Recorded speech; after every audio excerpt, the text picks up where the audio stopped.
feature today for Used Boat to take a look at a Stevens 1180S. This Dutch steel boat has both comfort and practicality in spades, so let's step on board and take a closer look.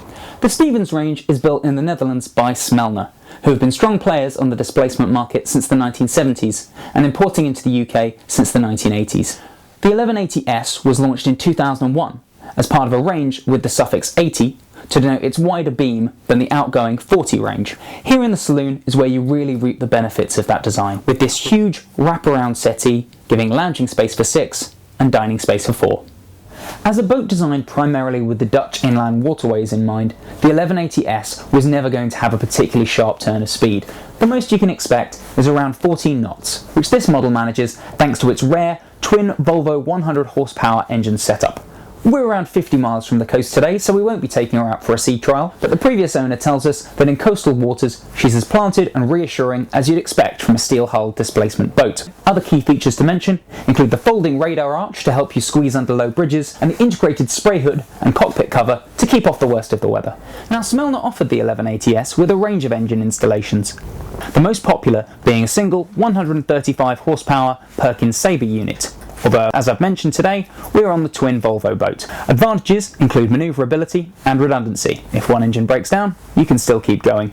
However, drawbacks include increased servicing costs and increased fuel consumption, although the current owner admits he's got no complaints there.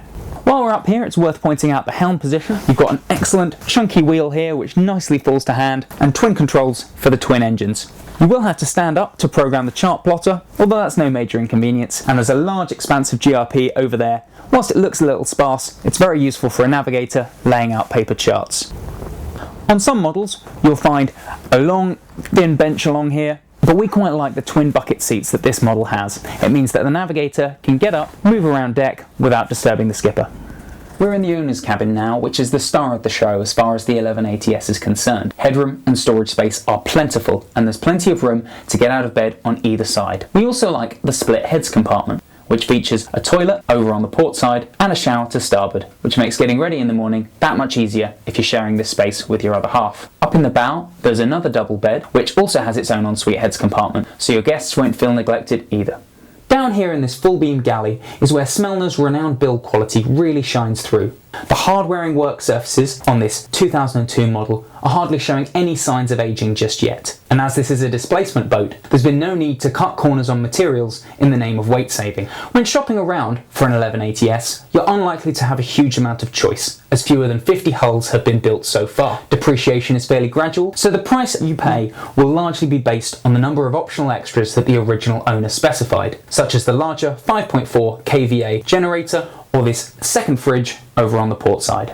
If you can look beyond its slightly dated exterior, there is much to commend the Stevens 1180S. With the space and practicality on board, this is an excellent choice for a couple looking to explore the inland waterways or even further afield. This model is on sale through Tingdean Boat Sales for £169,950, and the twin Volvo engines have only done 350 engine hours. You can read our full report on the Stevens 1180S in the January 2016 edition of Motorboat and Yachting.